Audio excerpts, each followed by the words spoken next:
And a 10:30 with Coastal Carolina, who went 9-4, traveling to UCLA, who also went 9-4 last year. UCLA favored by 16.5 points on ESPN.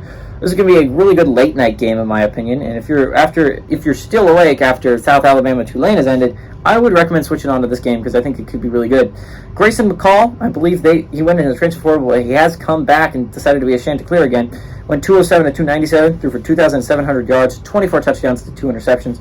C.J. Beasley on the ground had 141 carries for 717 yards and 5 touchdowns, and Sam Pinckney had 71 catches for 996 yards and 3 touchdowns. UCLA loses every single one of their contributors. DTR went 266 to 382 last year, threw for 3,154 yards, 27 touchdowns, 10 interceptions. Zach Charbonnet had 195 carries for 1,359 yards and 14 touchdowns. And Jake Bobo had 57 catches for 817 yards and 7 touchdowns. Charbonnet and Bobo are both on Seattle now, with DTR being, I believe, making the roster on Cleveland as a backup. So UCLA loses a lot of production, but they still have Chip Kelly. But Coastal Carolina returns a lot of their production. And Grayson McCall is an extremely underrated quarterback because he plays in a group of 5 team. But he has made Coastal Carolina what it is.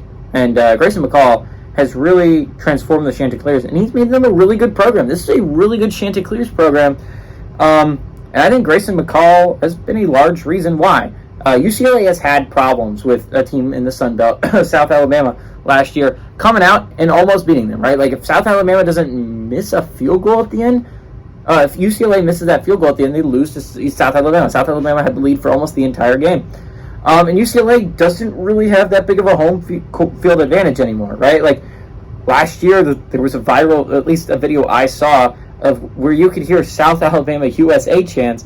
There seemed to be more South Alabama fans in the UCLA stadium than UCLA fans, which is really embarrassing for a program of that caliber. And especially considering that was a team to go on to be ranked and be a really good football team. Coastal Carolina is also really good. I understand UCLA is favored by 16.5 points. This should not be a 16.5 point game. This should be a really close, tight matchup.